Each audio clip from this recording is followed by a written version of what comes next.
The following story has been brought to you by StoriesToInspire.org. I know I walked into the room a few moments ago, people, and it's a good thing. We have to know how to profile. Is it safe? Is it not safe? Is it going to be, what's happening? You might come up with already a resume of who this person is and where he was born and what yeshiva he went to or didn't go to. And people are very often surprised and shocked. I share with college students and with from birth people. We just had a beautiful Shabbaton in a hotel on Shabbos, and they're like, "What?" And I tell them, I went to public school. I grew up in a little town called Eastchester in the county of Westchester. You could already hear the confusion in the childhood. Go east, young man. Go west, young man. Which is in Westchester County, Scarsdale, New Rochelle, White Plains. Maybe some people heard of those other names. The people in Eastchester did the lawns for the people in Scarsdale and New Rochelle. It was a middle-income suburb composed mostly of Irish and Italians and a small smattering of Jews. And we knew who we were, but we just didn't know what it meant or what to do about it. And my parents moved there from the Bronx, from Queens, where I lived the first couple of years of my life. And my grandfather opened up a diner. And so my father and my mother followed to the business in this place. There was a conservative synagogue, whatever you want to call it. And that's where we attended. That's where we joined. And I have two older brothers, and they went for their bar mitzvah lessons, the whole thing. I didn't go to yeshiva. We had Hebrew school. Hebrew school, I'm sure nobody here knows what that means. That's Sunday and either Mondays and Wednesdays or Tuesdays and Thursdays after school. So right after football practice or basketball practice, I would go for my bar mitzvah lessons, and they would make fun of me. Lam was going for his bar mitzvah lessons. You know, I had to put up, with that type of thing. But my older brothers, the whole point in Hebrew school was to get kicked out of Hebrew school, really, on a daily basis. We didn't like it. We felt we were being punished. It was an add-on. It was not a main subject. And the teachers were not really, they didn't know anything about Yiddishkeit. We had some teachers who knew how to teach who were in public school, but they didn't know anything about Torah or mitzvahs or anything like that. And we had some Israelis who knew something about Israeli culture, but they didn't know how to teach. And we knew how to frustrate them. And after 7 or 8 years of Hebrew school, really all I remember is Sheket B'vakasha. That was really that was the full complete vocabulary that we had. And of course, a good day in Hebrew school, you got kicked out of Hebrew school because there was a candy store across the street. And we hung in there because the goal was to get to the bar mitzvah. And after the bar mitzvah, then you're free. And I have two older brothers, and they had their bar mitzvahs, and people handed them envelopes with checks, and they opened up a small bank account, and it was made worthwhile. And so I stayed around for my bar mitzvah, and about 7 or 8 weeks before my bar mitzvah, they gave a record, which is like maybe some people remember what a CD is. Some people, I don't know if I'm dating myself, but it was a 78 record that you put on a record player, and the cantor made a tape of the Haftorah, with his muscular cantorial voice, and I memorized the whole thing. I didn't know. I read a little bit in Hebrew. I knew how to read the words. I didn't know what I'm saying. It was actually Parsha B'Midbar a couple of weeks ago, and I did my thing. It was a lot of pressure. I memorized it. I chanted my Haftorah, but I remember thinking at the time, when do I get the other half of the Torah? I don't know what they're selling me. I don't know what it's about. And that was the last day, basically, of Jewish education. In high school, in public high school, I was into sports and lots of other things. I was captain of the high school football team. I was captain of the high school basketball team and captain of the high school baseball team. Some people tell me I still have the pitching records. We're talking about many, many decades later. And I was in choir. I was actually the treasurer of the choir, although my kids don't believe I was ever in any choir, and my wife doesn't believe I was ever the treasurer of anything. Okay, but I think I have it somewhere in a yearbook or something. I can demonstrate it. Welcome. How are we doing? All right, we're going to continue from where we started out, but I'm basically introducing myself, and I'll be introducing myself for the whole hour. Okay, hope you don't mind. Okay.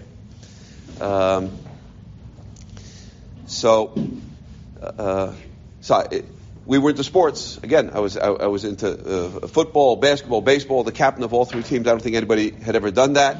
And I was into drama, into all the other extracurricular activities as well. And I had very little connection to anything that had to do with religion. I don't even like to use that word, but Torah is not religion, it's Torah. But I did work in the evenings on top of all those extracurricular activities. I worked in a local restaurant. And while I was working in the restaurant, the place was overrun, and it was managed by a group of guys that were born again. I don't want to say what, CHRI, you know what I'm talking about? Born again. And they believed in things that, whatever they believed in. But they were very aggressive they saw a Jewish kid. I'm going to show you some pictures along the way just to keep it a little bit interesting. So they saw a Jewish kid with a mop of curly hair. Yeah, I had curly hair. I had hair back then. I used to complain about bad hair days, but now I look nostalgically back on hair days. Okay, this is what it looked like back then. They called that a Jewfro. So they would chase me around in the restaurant after we clean up and everything, and they would say, they were always trying to pour oil on top of my head, and I said, guys, I'm not the salad. Leave me alone. What do you want from me? They were trying to anoint me or something. They figured if they got a Jew, that was some kind of a great prize. And then afterwards, we clean up the restaurant. We go outside, and it was a giant empty parking lot, and we play football. This one's going here, and we, cutting and passing and doing all those different things. It was fun. But then we get into the huddle, and they would say, okay, now let's all just get on our knees and pray to the little baby Jesus. Whoa, whoa, whoa, time out, If I remember anything else from Hebrew school besides Sheket B'Vakasha, it was that a Jew doesn't get down on his knee. Maybe it came from the story of Esther and Mordechai or something. Mordechai would not bow down. And so that idea, I said, I don't get, we don't do that. And I said, you're not going to make a quick sale on me. They said, don't you see the stars and the moon and the sky and all these, fantabulous things and how organized it is? I said, what do I have to do with some guy who died 2,000 years ago? My oldest brother had the highest IQ ever recorded in the school district. And we had basically a liberal arts-based medrash in our house where we grew up, and people would come over and discuss high-minded things. And so nobody was going to come and make a quick sale on me. I told them I'll wait till I get to university, and there I'll read about what the great philosophers and historians and literary minds have to say, and I'll make up my mind about what the right thing, what's worth pursuing in life. I said, but that's not going to happen over here in the parking lot in Eastchester, New York, because of a couple of zealots. In my mind, I'm convinced, beg off. And so I got a full scholarship to Colgate University, and I did my 4 years. And I remember walking away, pardon me, I don't like to be negative about anything, but I was very disappointed. My idealism was souring by the time I left. People came in, it was their first time away from home, it was the best and the brightest, and I couldn't believe that this is how the best and the brightest behave. There was drinking, there was debauchery and indulging, the freshmen were just wild. The sophomores were more wild than them. The juniors were more wild than them. The seniors were more wild than the sophomores. And the professors were more wild than anybody. I never got invited over to anybody's house for anything legal or moral by a professor. And I speak to many college students, and I share the same thing. And they say, no, Rabbi, it's different now. It's worse. Whatever you're going to describe, it's even worse. It's outrageous what was going on over there. And by the time we handed in our last philosophy and religion paper, they were already showing us how to shake hands and prepare to go out into the job world to interview. I had good friends who were going now to medical school and law school, taking out even extended loans that they're going to spend the rest of their lives filling out. And I'm saying, where's everybody going? I was happy they knew what they wanted to do, but I didn't get a clarity out of this experience of 4 years of university. I wouldn't take these courses. They didn't want to graduate me for not, for learning how to shake hands and how to interview and say, hi, my name is, and then the expert come across the screen. You don't come in like that. No, you come in and how you say it. And then I said, I'm not interested. I didn't come here to find out that. I want to find out what I'm supposed to do with my life. And so I saw everybody going on what I called at that time in my life the fast track to nowhere. It's a large Skinnerian box. Where is everybody running to?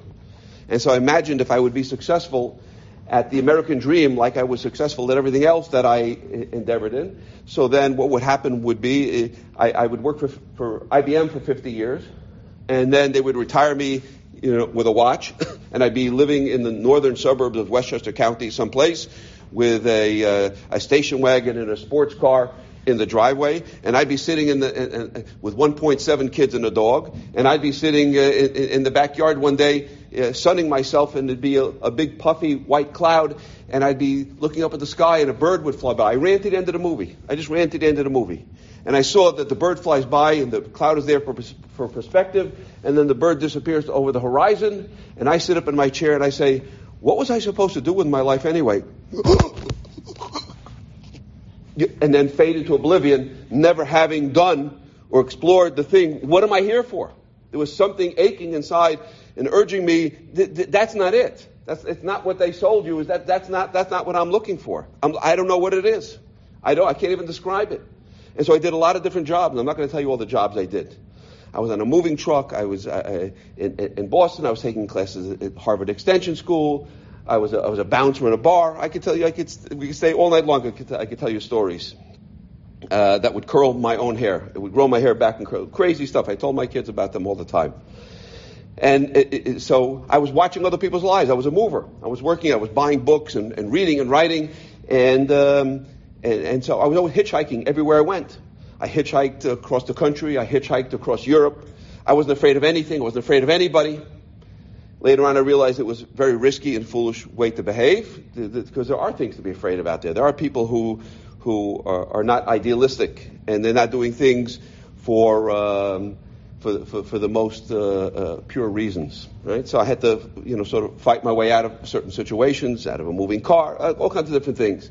But, I realized that as I'm looking into moving every day and looking at people's lives, I was just curious to see how other people are living, and hitchhiking and exploring and going sideways around the world horizontally. I was thinking to myself, well, what if somebody would hitchhike past my life? What would they see? They'd only see me hitchhiking past their life. Because I don't have a place.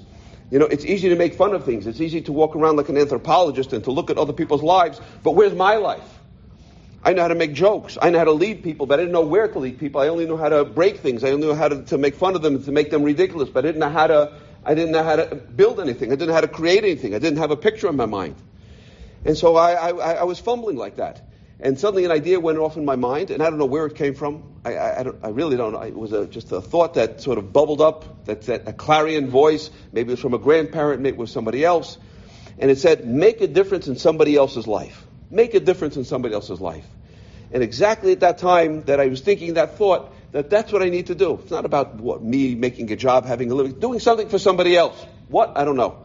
I got a call from a black Puerto Rican friend from university who graduated a year ahead of me, and he went back to the Bronx where he came from, and he opened up a school for high school dropouts, Puerto Rican kids who now needed some job experience to get jump-started in life and needed their GED.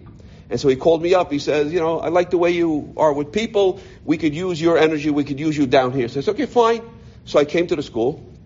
And that day I met like 80 students. They all marched through the office, and he was introducing them one after the other.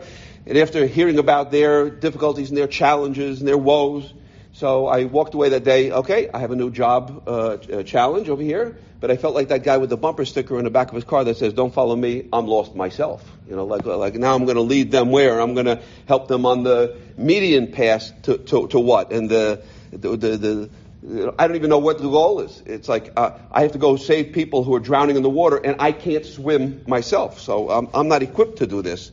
And I was wondering, where can I anchor myself? If I want to help somebody, I have to help myself. I don't know how to help myself, so how can I help others? And it sort of motivated me to think about how can I anchor myself and what can I do? So one day I used to go once a week or so. We would invite a speaker to come to speak to the students. And I would go around and I would ask different people where we had students who were working, maybe you'll come down and you'll speak to our students. And they said, yeah, sure. And they would always agree and come down. I went to this one fellow one time, tall, handsome, chisel-jawed black fellow. I remember what he looks like. I don't remember his name. And I asked him, maybe you'll come to the school and talk to the students? And he said, no. I said, why not? They would love to hear, your life story, how you were able to pull yourself up and put yourself together, and now you're doing this for the community. He said, I want to speak to the students, but not in the school. I said, where then? He said, I used to be a curator at the Metropolitan Museum of Art, and I would like to invite the students to come down and to spend a day and give them a tour and then speak to them. All right, he had a certain idea in mind, and so it wasn't my money. We hired 2 buses on a Tuesday morning, and we took 80 students to the Metropolitan Museum of Art. And this black fellow showed him black art and Indian art and Spanish art in front of a black African mask. He said, "Julio, come up here." And Julio stood. He said, "Doesn't it look like Julio?" Oh, and everybody had a good laugh. And then it was a Spanish fresco. And he says, "And doesn't it look like Juanita?" Oh, and everybody had a good laugh. And then there was some kind of Indian totem. And he says, "And doesn't this look like Jose?" Oh, and everybody had a good laugh. And then after just introducing those 3 cultures and those 3 exhibits, he sat everybody down on the hallowed floors, the marble floors of the hallowed halls of the Metropolitan Museum of Art. And he had like a little lectern in front of him, one of those little conductor lecterns. And he started to get into his cadence, his almost, how should we say, it was like a black Baptist ministerial cadence. And he said, "The reason why I brought you over here and I showed you these things," he says, "because I know that inside the Puerto Rican personality are 3 different streams and 3 different cultures. And sometimes when a person looks in the mirror, the black man doesn't like the Indian or the Spaniard, and the Spaniard doesn't like the black man or the Indian, and the Indian doesn't like the Spaniard or the black man, and there's parts of us don't like other parts of us. And we're not getting along with ourselves. We're fractured. We're splintered inside. And if we're splintered inside, we don't have peace with ourselves, then how can we make peace with the world?" And I'm thinking to myself, wow, that's very cool. That's very interesting. Sounds like Jungian psychology. I'm always thinking like, where on the bookshelf does this type of thinking, fit? And I'm sort of like digging what he's saying. The students are there watching, and I'm sort of like, slightly disassociated off to the side, wearing my jeans and a T-shirt and karate slippers, although I don't know anything about karate, but I was working in a rough neighborhood, and I knew a few moves from watching, enough kung fu TV shows. I knew how to get into a stance and practice saying it to the mirror in case anybody ever challenged me on it. I have to warn you that my hands are registered weapons. These are blenders. They look like hands right now, but you don't want to. When these things start to spin, watch out. I never had to do it, but I wanted to at least be able to bluff. And so I'm standing off to the side, and I'm watching the students there with my big Jufro. And he's telling them, in order to know where you're going to in life, he says, you got to know where you're coming from. In order to know where you're going to in life, you got to know where you're coming from. And I'm over there, yeah, this is good. He's saying good stuff. And my life was about to change. I didn't realize it. He says, Bob over here, pointing to me, and I'm off on the side. He says, Bob over here, he knows where he comes from. He's the son of Abraham. Right? And suddenly he throws me this bounce pass over here out of nowhere, and my first reaction is anti-Semitism. Let's go. Like as if somebody called me Jew boy, and I realized he didn't say anything pejorative, so that would be inappropriate to answer angrily or aggressively. And then I'm thinking, I have 80 students, I have 80 people, I have 159 eyes staring at me. I better come up with the right answer instantly. Yeah? That's probably not a right question to ask. Sorry. Okay, maybe we'll save the question. So do me a favor, hold on to it, and we'll save it to the end. And so my mind is racing because I felt like this deer the deer in the highway with the headlights bearing down, Bambi. I have all these students looking at me, and he asked me a question. My next thing I was thinking, well, this is a break between religion and this is government money and government religion. I broke that. He asked me, son of Abraham. It wasn't my bar mitzvah portion, by the way, and it wasn't my brother's, so I had almost no memory of what he's asking about. And then I started flashing back quickly. My mind is racing, and in a nanosecond, I'm sitting in Hebrew school in 4th grade. On one afternoon, and I remember we made little challah covers. We took a cloth and we took off the edges, made little fringes, and then we opened up this heavy cloth book. I tried to find it online now.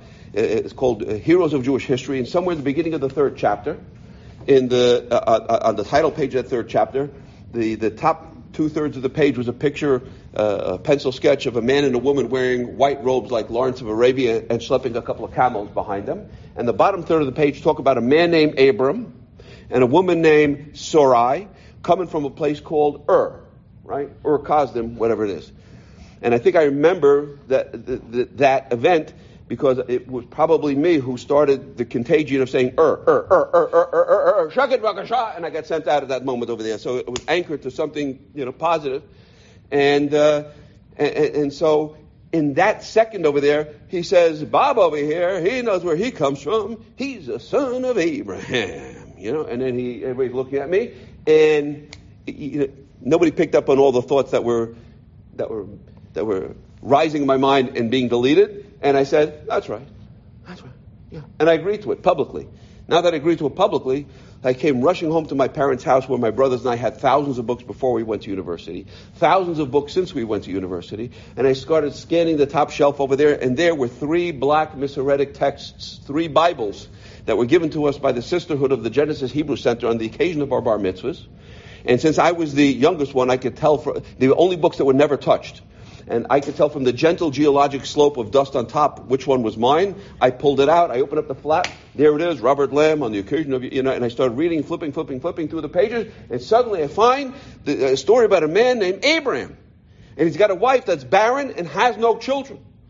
Probably voted at the age of 75, probably voted in his high school class, least likely to make it into the 20th or the 21st century. And I said, whoa, that's my great-great-great-great-great-great-great-great-grandfather. And I start flipping pages ahead, and suddenly I start discovering stories about him doing extreme acts of kindliness. And I'm reminding myself of what I heard about my own great-grandfather who built a shul in Newburyport, Massachusetts, and used to host people. And he always had his hand in his pocket to give out a loan and to do generous things. And I'm thinking, wow, it sounds like it's family. This sounds like our family values. This is unbelievable. I wish I knew more. I'm just getting like a little pencil sketch of who this person is. Now, I walked around the streets of Manhattan after that. I went back to the library. By the way, we didn't have Google back then. I said, I wonder if there's anybody else on the planet. I started researching Indian culture and Chinese culture. Is there anybody else who knows that they can trace themselves back to any credible individual that they say that I know who my great, I spare a couple of greats grandfather is going back 3,700 years. Now, I knew my great-grandfather. He was 86 when he passed away. That summer, I was 15. That's a 70-year spread, so it's really not that long. You take 55 of those connectors, and then we're standing back by Avram Avinu 3,700 years ago. So I'm walking around obsessing on this idea, driving and going to the subway to Manhattan, looking around, going to the Bronx and back to Manhattan, and I'd look out from behind my book. And now in New York, you don't want people seeing you, seeing them, seeing you, seeing them, seeing you. So when the subway was dark, I would peer into the reflection in the mirror, and I'm wondering if this Indian, what's Chinese person, he knows he has an old culture, but can he trace himself back to King Ming? I don't think so. But I know who my great-great-great-great-great-great-great-great-grandfather was going back 3,700 years, and I'm the only one that seems to be aware of it, or know about it, or care about it. And my heart was swelling with pride, and I didn't know what to do about it. And then at one moment, it just occurred to me, fool what I am, listen how I'm looking at it. I'm walking around saying these words to myself, I know who my great-great-great going back 3,700 years. And I realize it's all about me, and I'm looking down this long highway of history that far back. And at some point, I asked myself a question, and this really turned everything around. Because one anonymous philosopher once said, there's nothing more irrelevant than the answer to a question that was never asked. And I asked myself this question, and answers have been flooding to me. Once you press the go button, the search button, then suddenly answers start flowing in your direction. And this is the first question, and these are the first answers that I think I came up, the first credible answers. I said, what type of man was Abraham? What type of woman was Sarah? That they should make their impression, they should make themselves, their lives felt 3,700 years into the future. How about that? I can say, I know they're my great, but it's not about, how did they do that? What's the trick over here? But the real aching question that was burning inside of me, my personal question was, what type of parent or grandparent would I have to be that my kids or my grandkids ever cared who I was or what I lived for? And the dirty little secret was, who wanted to have children? Who needs children? Everything I knew, we knew from the news, and we knew from things that were going on in the world. There was a Cold War. There's a sort of Damocles which is hanging over our head. There's bomb shelters we used to go into as little kids. And it's a dirty kitchen. It's polluted. Why would I bring somebody into this world? Why would I bring him into somebody else's dirty kitchen? It didn't seem like a favor. That's the way I was thinking at the time. My mind was polluted. And what songs would I teach them anyway? right? When I take my kids on a trip someplace, the first thing they want to know in the first 5 minutes is how long does it take and where are we going, right? You got to answer those questions. If I don't know where I'm taking somebody, so I'm already, to bring them into a world and bring them on this journey and not know where you're taking them, what you're taking them for is not nice. Doesn't seem like a right thing to do. Just because you want or you have this instinct, that didn't seem to be the right thing to do in principle, not to be the right thing at all. And so I didn't know how to answer the question about Abraham and Sarah. I didn't have a Rebbe. I didn't have a Torah. I didn't have anything. But the Mishnah in Pirkei Avos, I didn't know the Mishnah in Pirkei Avos, but later on I bump into it in Kav Yashar. He says, Kanei lach hachaver. Let your pen be your friend. Like it says in the Mishnah in Pirkei Avos. Kanei means a pen. Let your pen be your friend. So these are my good friends over here. Here. Meet them. One is a yellow highlighter. The other one is a regular pen. And I also have a notebook that I carry with me everywhere I go. Let your pen be your friend. And back then I started writing on a tall, legal yellow pad. And when I got down to the bottom of this page, got to the bottom of the pad, I was amazed. I asked myself a question on the top of the page. What do you know? After all these years of reading and going to university and studying and writing and handing in papers, what do you know? And I would write for myself and I would get down to the bottom of the page and I was surprised, amazed, that by the time I got down to the bottom of the page, there was always one word that was pulsing and hammering on the bottom of the page, and that word was the word one. I don't even know where it came from. One. What's that about? And I realized later on, thinking about it, that as a good Jewish boy going to sleep every night, I would put my hands over my eyes and I would say, math, English, social studies, science, because those are the subjects that I'm going to be responsible to hand in something or take a test about or have read something about before I go to class the next day. Because those are the subjects. That's how life is divided up into those neat subjects.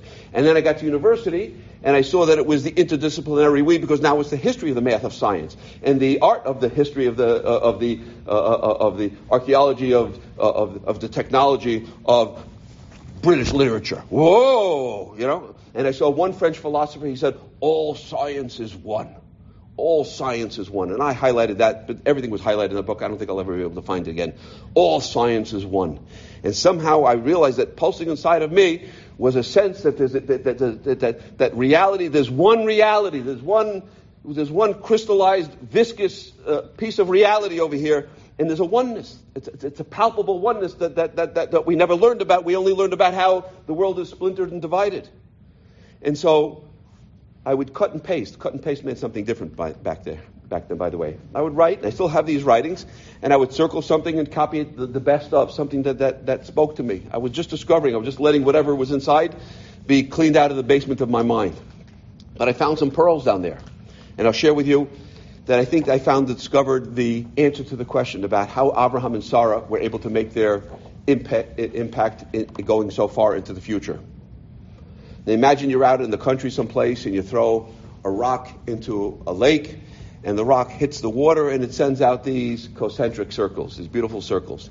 And then the rock settled down to the bottom of the pond and the water goes back unimpressed. It goes back to being like a cool piece of glass, like a mirror. And so I wrote for myself the following words. My kids know it by heart already. And I'll say it twice just in case we don't get it the first time. And if everybody wants to write it down later on, I'll give you a chance to look at it.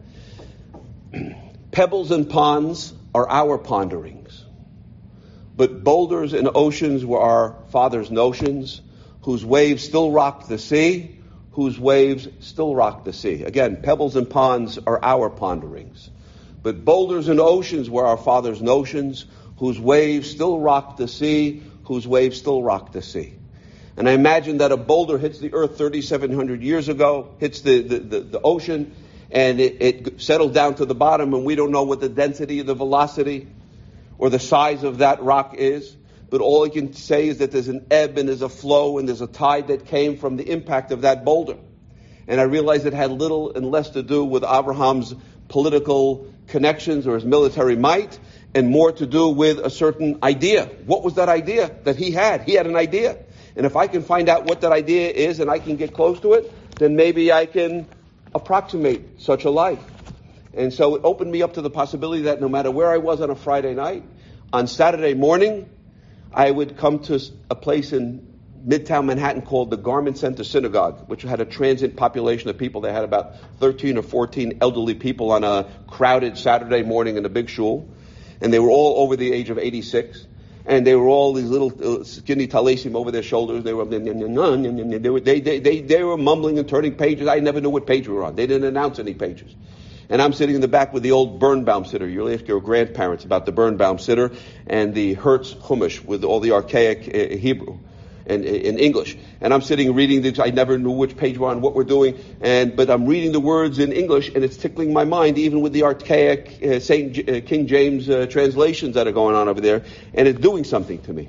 And I'm starting to feel like, wow, I'm looking at the Hebrew side where those black squiggly lines are and saying, I wish I could dig in over there and find out what's inside those words, and then maybe something, I'll know what it's really saying.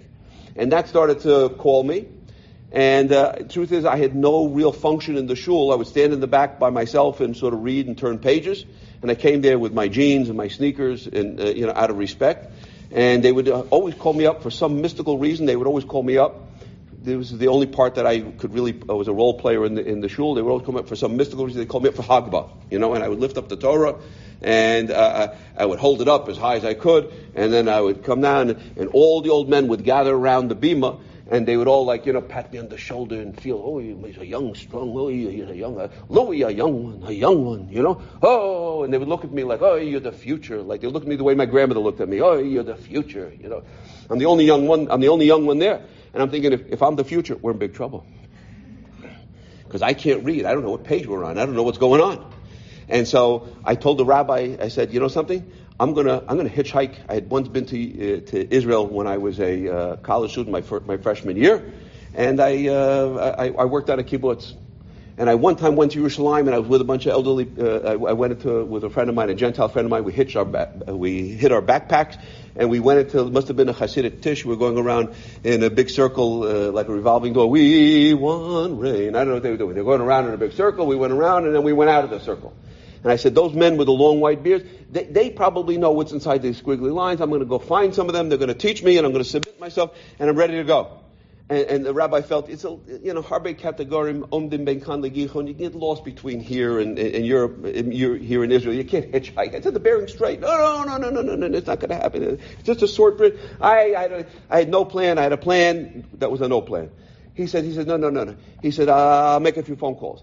Next thing I know, he set me up. In a couple of weeks, there was a pagisha, a gathering of young people, searchers, who were coming to Crown Heights for Shabbos. I don't know what I'm opening myself up to, but okay. I got the address. I got in my car. I was on the Bronx, Cross Bronx Expressway on a Friday afternoon. My car got hit. It spun around twice. My heart was pounding. I caught up with the guy who hit the car, and I wagged my finger like that, and he sped off, and my heart was pounding. Finally, I get to the address that they had designated, and this fellow comes out to meet me, with a beard. He looks like one of these guys I saw in Yerushalayim. He greets me right away. He starts taking my blood pressure. I said, no, I feel fine. How did he know that I was, just had a very traumatic experience? But he puts this thing on my head, and now he opens up the book, and I say after me, Shema, say after me. No. Okay, and I'm saying Shema with him. Okay, fine. Then he set up a beautiful family. I sat around the table with this beautiful family on a Friday night. Wow. I don't remember anything that anybody said, but it was like there's a candelabra in the middle, and they were all sitting, the Inky Dinky, Louie Dewey, they were all sitting around the table. It was beautiful. And they were singing at times, and they were discussing, and I said, wow, they weren't fighting over the clicker, who's going to turn, what show we're watching, and the game's over now, it's my turn. It was nice, or family sitting together. I don't remember such a thing in my life. And then we went on Friday night. We walked to someone's house, and there I met 30 other people who were like me, they were like mountain climbers. They came to the top of a mountain. I said, wow. They'd all, when we talked amongst each other, they'd all come through their arduous climb, looking at things intuitively and objectively, trying to figure out, scientifically trying to understand. We all came to a similar conclusion, the same point at the same time, and it affirmed what I was thinking, what I was going through.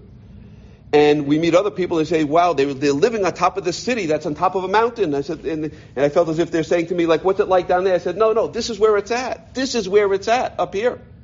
And this rabbi spoke to us, Manis Friedman, happened to be, he was the brother of Avram Fried.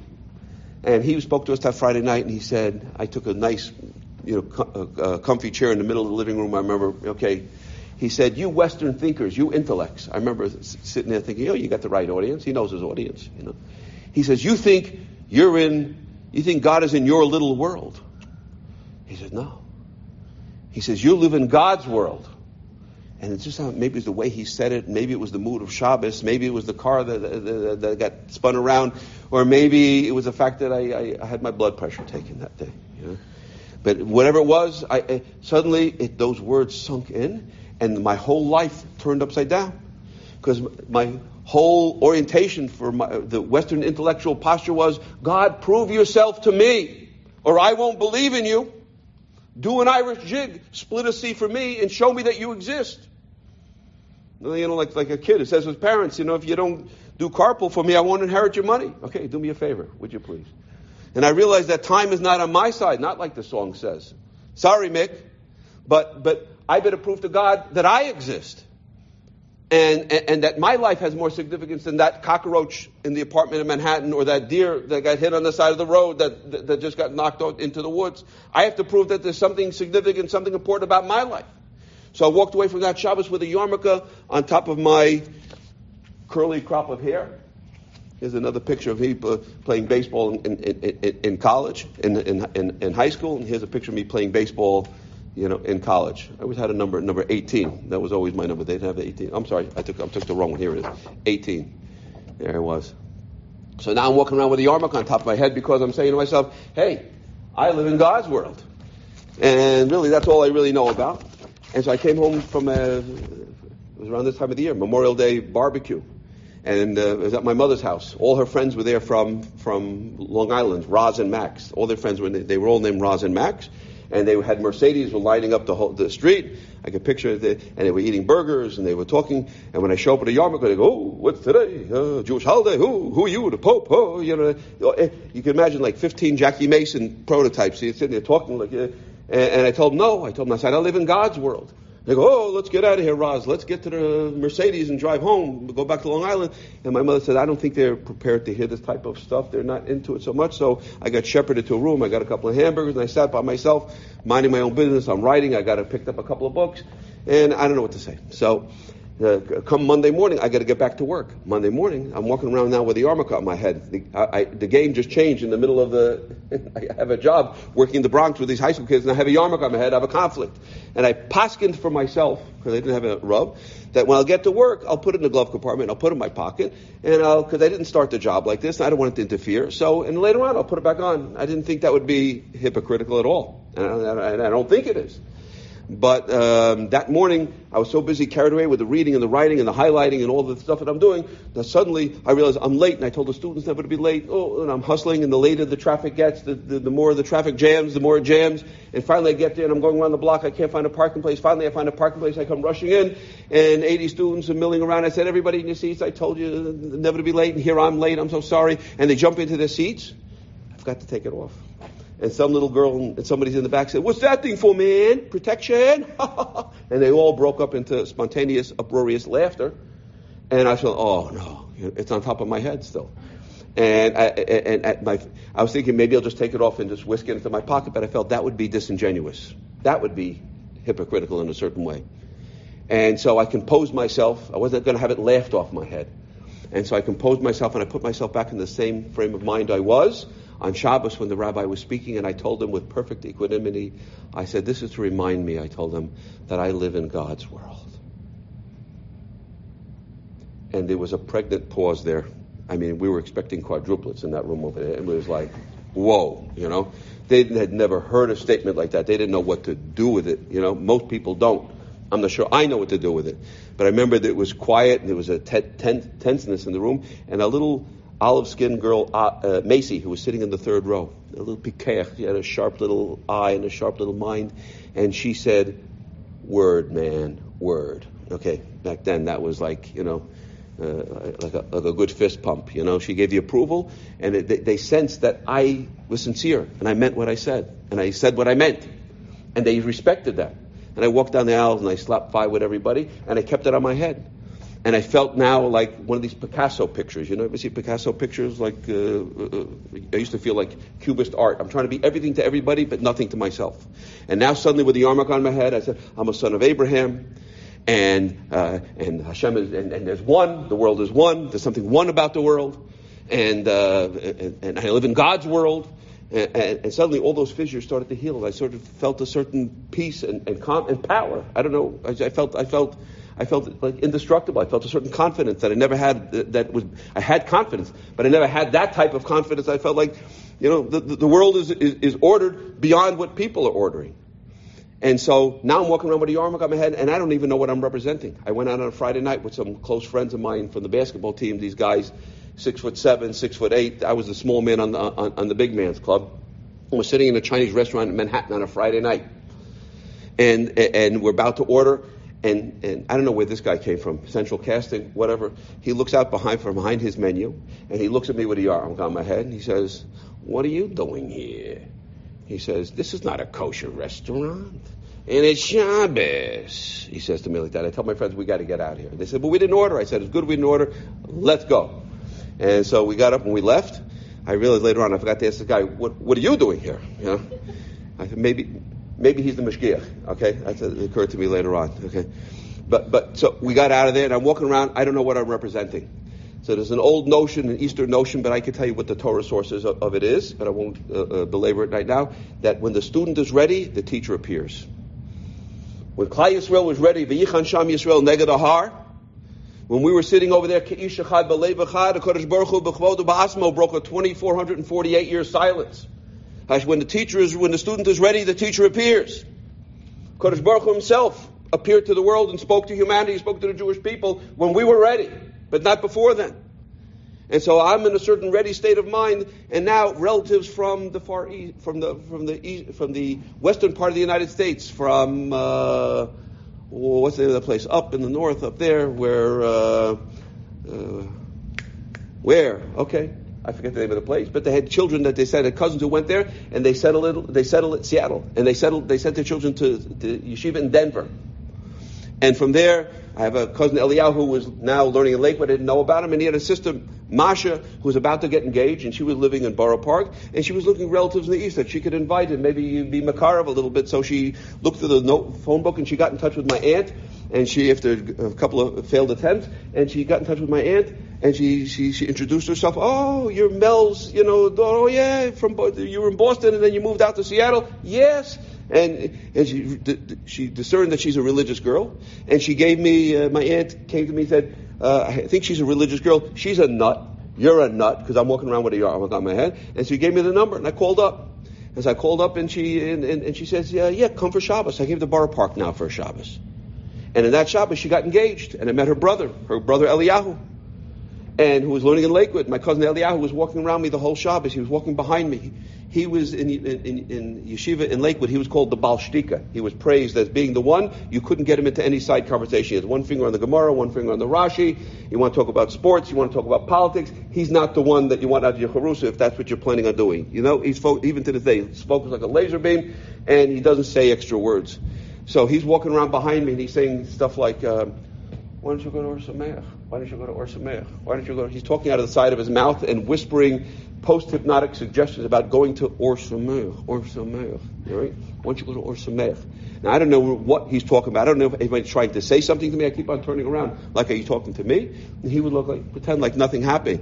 I said, "If you have something to say, say it. Say it to me. I'm here. I can receive words. English is my. But or what? I didn't know what he's talking about. What's the other option? Or Sameach. What was before then? Now you're offering the second option. What was the first option before or of the Or Sameach? I didn't know what he's talking about. Then he had his sister had an Ufruf in Muncie, and I found out where Muncie is, where they just opened up a fledgling branch of Or Sameach in Muncie. And great. So I found out what that was about. I had now a Shabbos in Muncie, and I knew how to get to Muncie across the Tappan Zee Bridge. And he was walking around behind me. "Why don't you go to Or Sameach? Why don't you go to Or Sameach?" Not saying anything directly, but sort of like dropping these little thought bombs into my brain. Okay, somebody's talking to me. Somebody's trying to tell me something. And then, but I have a job. Now, it turns out that the fellow who's supposed to be managing the payments for our school, and we were about to get refinanced based upon merit. So this fellow was supposed to be paying off the vendors. Instead of paying others, he was paying from his right pocket to his left pocket. Suddenly the feds came around. He had to run Venezuela, and the school closed down suddenly. And I find myself sitting at home in my parents' house in Westchester County trying to figure out what's the next best thing I should do.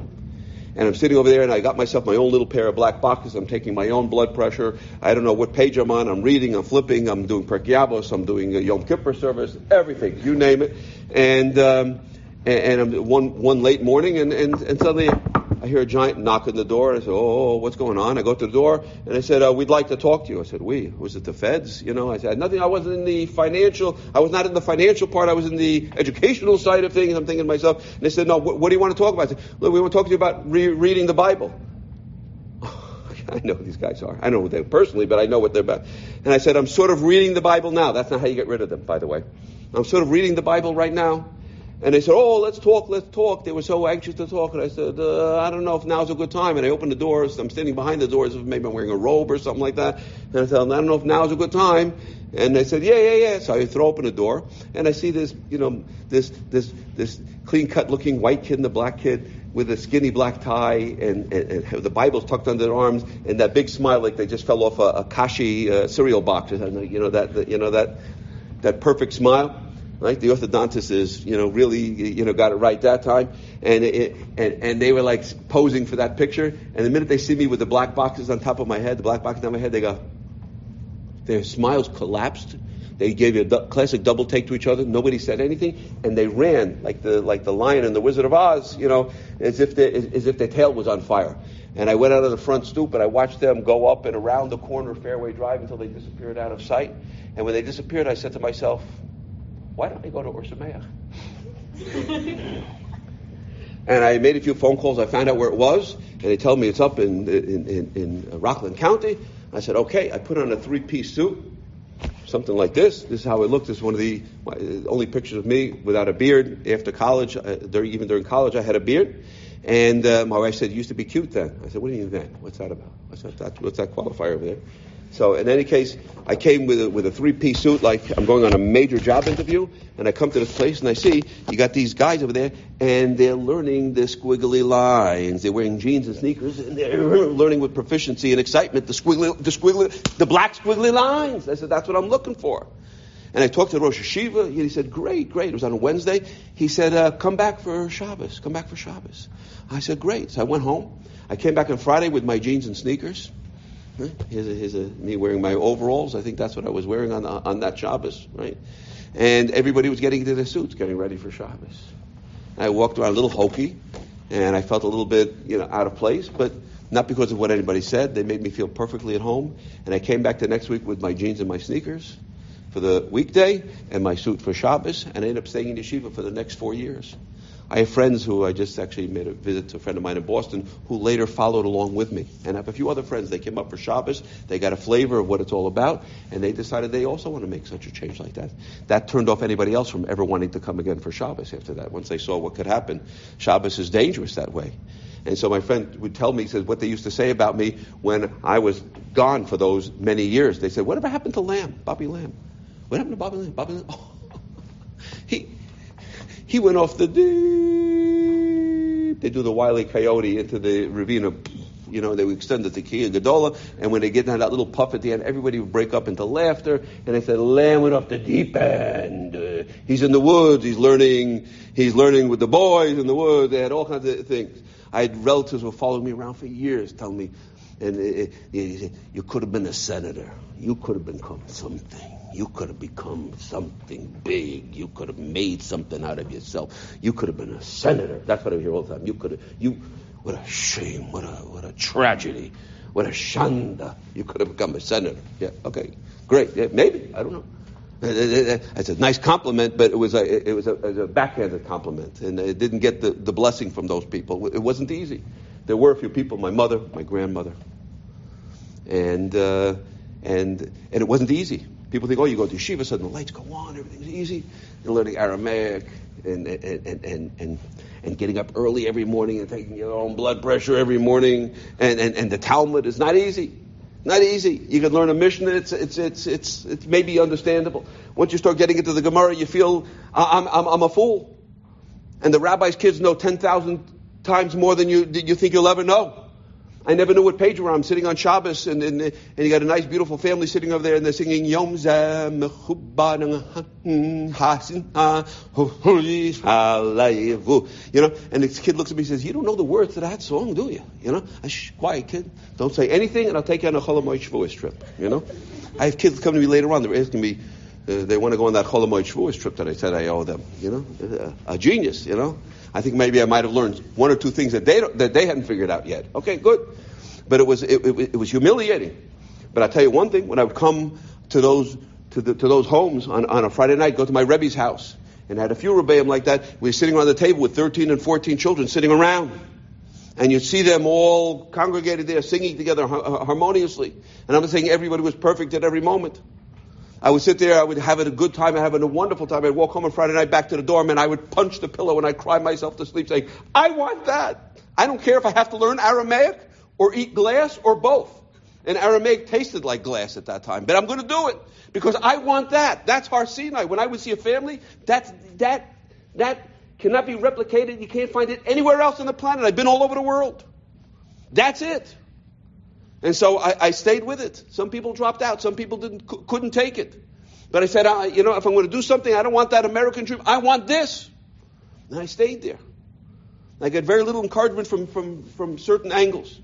I remember one time one close relative got married. It was the first time the family was getting together in many, many years. And I show up for the first time now with a short black beard and a yarmulke now planted firmly on top of my head, and tzitzis peeking out from underneath my jacket. And it was like, here's my relatives that I haven't seen for so many years, and it's cocktail hour. I remember it was July 4th. It was like 98 degrees, and everybody's sitting in these different various rooms and corners of the reception areas. And when I would enter the room and I'd say, suddenly they would all kind of like go, oh, excuse me, and they would break up and say, let's go, as if I had some kind of communicable disease or something like that, and I wasn't wearing my mask. And I was getting that type of reaction, and it didn't happen once, and it didn't happen twice. They weren't even being subtle about it. They were being obvious and overt about it. And I said, okay, that's their problem. But I remember one little old aunt of mine, my Aunt Fanny. She was from my grandfather's older sister. From the group that came over from Europe, there was another crop that was born in the United States. And my Aunt Fanny, she says, darling, I want to tell you something. She was a furrier in the Bronx. So here was 98 degrees. She had a little Zsa Zsa Gabor with a fur coat on top of her shoulders. And I don't think Aunt Fanny was taller than the back of this chair over here. But she had a big beehive hairdo. What a big, like Zsa Zsa Gabor. That she looked like Shaq O'Neal. She was big, tall like this. I don't know if she could hit lying on the rim, but with that hairdo, she's like, there's Aunt Fanny. She goes, darling, I want to talk to you. I said, what is it, Aunt Fanny? What is it? And I leaned over very far, to hear her little European raspy voice. And she goes, I want to tell you something. If somebody wants to talk to me, I'll talk to anybody now who wants to talk to me. And I remember, and as I got closer, she said to me with a little crackly voice, she said, everybody thinks you're crazy. I said, thank you, Aunt Fanny. Thank you for sharing. Sharing is caring. I really appreciate that, Wow. She goes, but I want to tell you something else. I said, what is it? And I made the strategic mistake of bending over even closer to hear now what she has to say. And after her telling me, everybody thinks you're crazy, suddenly she goes, but you're doing the right thing. You're doing the right thing. And I can hear, you're doing the right thing.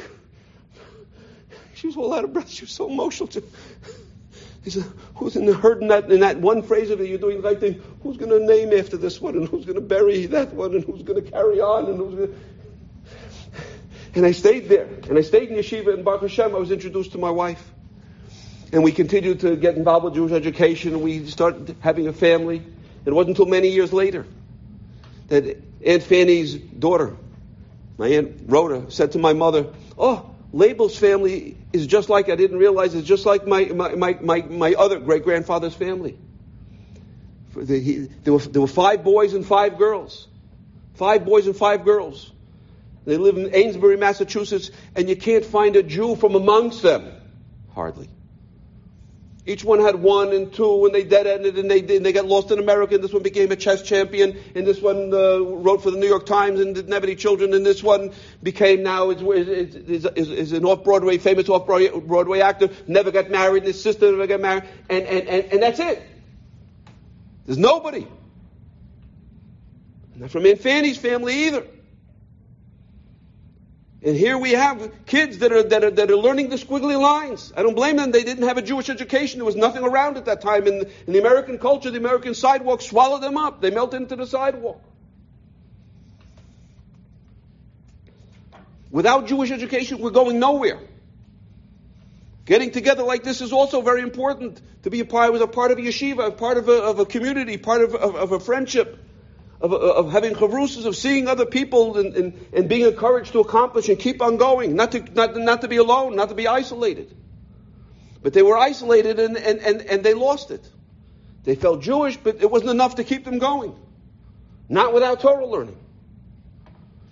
Now I'm going to just share with you one last thing. We'll finish up with this, and I'll show you some of the rest of the pictures. When it came to, we were making the bris for my youngest son. So I had made a bris a few times before, so I knew what I was doing. I knew how to make a lineup card. That's what I knew what I'm doing. So there's the kvater, there's the moil, there's a few key players, and so there's a friend of mine who's announcing each one that comes out. So something became clear to me, because when they bring in the baby kvater, they bring in the baby. They put him on, and they're ready to put him on a chair. And there's another kibbutz that's called Kisei Shel Eliyahu. Either put him on the chair, or take him off the chair. And my friend comes over to me, who's making announcements for Friday. He says, "You didn't write anything in that spot." I said, "Oh, I didn't write anything." So I have to spontaneously come up with a kibbutz. I have to look around to see who should I give it to now. And in that moment, an idea crystallized in my mind. Something that I saw at Reb Eliyahu Eliezer Dessler writes in Michtav Me'Eliyahu. It's translated into English also. And he says that in the end of times, V'hinei anochi sholech lechem es Eliyahu Hanavi lifnei bo yom Hashem hagadol v'norah, the last words of the last prophet Malachi. He says that Eliyahu Hanavi is going to come and he's going to introduce Mashiach. And we, with our Western intellectual imaginations, think that it's going to be some kind of a press conference. And there's going to be, microphones and a podium. And it said, and Eliyahu is going to say, Mashiach, can you come up, please, and just, address the Olam. Oh, let's give a nice applause for Mashiach. And that's how. No. He says Eliyahu Hanavi doesn't make that type of announcement. And he proves from Gemaras and Midrashim that there's going to be a lot of upheaval in the world.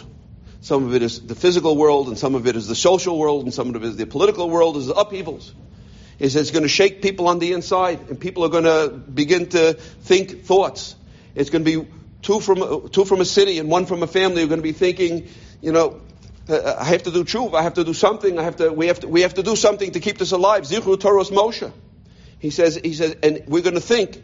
He says that it's our own thoughts, Rabbi Dessler writes. He says, but it's the call Eliyahu, it's the voice of Eliyahu that's coming in different guises, and he's speaking to us from the inside, he's speaking to us from the outside. And at that moment over there, when I'm trying to figure out who to give the kibbutz to, striding in all the way from Lakewood on that frigid winter in January, comes walking in from all the way from Lakewood. He didn't walk in from Lakewood, he comes into the room, after having driven from Lakewood an hour and a half or more, comes my cousin Eliyahu. I said, that's my Eliyahu. That's Eliyahu. Kisei Shel Eliyahu. Give the man a talis. And he did that. And I realized that each and every one of us, we're here. We're here because our parents, or because we heard certain messages that were given to us by people. This is not a kosher restaurant. This is not where I belong. Make a difference in somebody else's life. You're doing the right thing. Somebody was saying something to us that we heard, and we were responsive to it in a way like Avram Avinu was told, Lech Lecha. The Zohar says Avram Avinu was told, Lech Lecha. And it wasn't said just to Avram Avinu. The Sfas Emes says he was said to the whole world, and it's still being said to the whole world. But Avraham, Ashrei Avraham, Sheshama v'kibel, that he heard and he was responsive. So when Eliyahu Hanavi is whispering to us, he's talking to us, he's encouraging us, he's giving us a push. And if we hear this voice and we understand it and it's clear to us and we're responsive to it, then that's how Eliyahu Hanavi is preparing the world for Mashiach to come. So I'm just going to show you a couple of pictures over here. So that's why I say it's not just my story. I'm telling you how different voices and different people, I'm not saying weird voices. I'm talking about things that happen. You're a son of Abraham. The world is talking to us. People are talking to us. We have to hear the messages that are being said. Again, I'll just show you a couple of pictures. Here I was in a passport photo when our baseball team went to Venezuela to play baseball in Venezuela. Here I was in high school as a football player. I was like 90% of my body weight was neck. Look at that. Look what happened over there. That was a tough guy. Here I was pitching in a high school Colt League World Series. This picture of Eschatay Ani Mazkir Yom was taken on Shabbos. It was I remember because I pitched a one-hitter on one day's rest after pitching a two-hitter. And we went to the Colt League World Series where I struck out 15 legal Mexicans. Okay. And here I am pitching in college, right? Number 18. I always had these numbers in mind. Something to do with some Jewish association. Again, we showed this before. Here I am after college. I think I had a little pipe in my hand or something like that, trying to look, too cool. And finally arrived in Yeshiva. And I don't know if you could see, if you take a closer look, I'm holding in my hand a book, and it's, I think 201 Hebrew verbs. Okay? It's very interesting, very interesting. You want to read that book, 201 Hebrew verbs. It's a quick read, but it's, let's get the plot. I don't get the plot, though. That's the only thing. Yeah? 201 Hebrew verbs. Wow. You understand why it's not easy getting started. And here I am. This is now it's almost exactly 37 years ago. My wife and I have a 37-year anniversary coming up. And I don't think I fit in that tan suit. I don't wear tan suits anymore. My kids said, why not? And my wife even said, why not? I don't know why. It just doesn't seem to be right. Doesn't go with a gray beard. Okay, there I am. That's Sheva Brachas 37 years ago. And I don't have to show you this. If you eat too much cholent, and that's what can happen. Here we have a bunch of kids now sitting in the backyard. Someone was nice enough to come and take pictures. Then we started making some weddings. It's the first little wedding that we made over here, Baruch Hashem, and beautiful, wonderful daughter-in-law. This is, I can't forget how many years ago now, because I have a 12-year-old daughter, the first little bas mitzvah girl. Here's all of the boys and all the girls, the five over here, a rare photo that we have everybody in the room. Here's a black and white photo of the same picture. And then the wedding cake started to grow. Right, here's from a bar mitzvah, and the wedding cake started to grow. And some of those same people who were chiding me and digging at me all the time, saying you could have been a senator, now shouldered up when they saw that they were getting treated to such honor and such respect from the children and from their grandchildren and their great-grandchildren. They started to feel the love that they never felt those feelings. Nobody ever related to them. And none of their friends had these experiences. They said, you know something? You really did something with your life. Yeah, that was the confirmation that I wasn't waiting for it. I was going to live without it. But when it came, it was certainly welcome. You really did something, because they started to see that this wedding picture started to grow. And here's something maybe a little bit more recent. I'm going to share with you one other brief episode. We'll just go back for a second. That first Shabbos that I spent in Crown Heights, that when the lady of the house was cleaning up after Shabbos, I was sitting and writing and taking some notes for myself. It was after Shabbos. She was playing in the background a song that really stirred me. I stopped writing and I started listening. It was from Moshe Yes. I'm sure some people will remember the song, the Magama Duo Band. It's an old song. Zadie made us laugh. Zadie made a kiddush Friday night. And I'm sort of listening, and I'm reminding myself of my own great-grandfather that I knew. And it says I went to summer camp and Zadie died.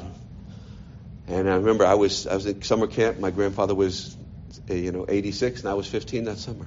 And they packed up his books. And somehow we stopped being Jewish, and that's what happened to the family. And it becomes very mournful, the song, at some point. And now he's singing to himself, and who will be the Zadie of our children? And who will be their Zadie if not we? And my faucets opened up, my eyes opened up, and I don't even know why, but I was crying my eyes out. I said, who will be the Zadie of our children? Who will be the Zadie if not we? And so that's one of the things that propelled me to continue to find my way to Yeshiva, Baruch Hashem. I met my cousin Eliyahu. He helped me get to the place where I needed to be, where I found amazing Rabbi. And Baruch Hashem, my mother even became Shomer Shabbos. And here's a picture of her with 17 great-grandchildren around her. It was a few weddings ago. And shortly after that, she fell, and her plane landed quickly, and she's not here. But this was her pride. She was Bubby. And we were Bubby. And then my wife and I now, we're Bubby and Zadie. We're the Bubby and Zadie.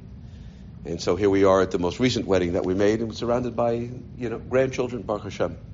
And a friend of mine called me up recently, and he said, I'd like to honor you, to maybe make a bracha at the wedding. My son is getting married. Can I honor you to come on time and to be mechabed you with a bracha? I said, sure, please.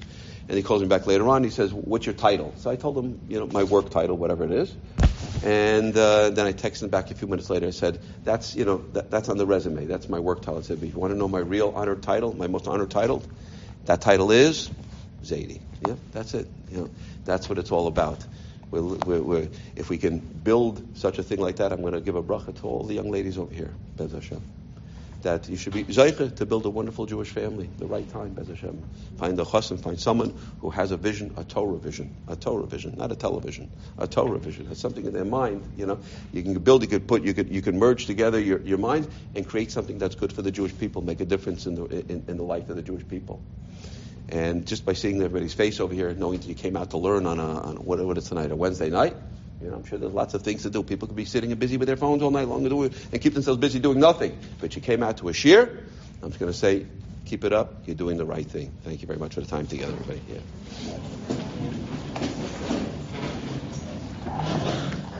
You've just experienced another Torah class brought to you by TorahAnytime.com. Enjoyed this story? Come again. Bring a friend. StoriesToInspire.org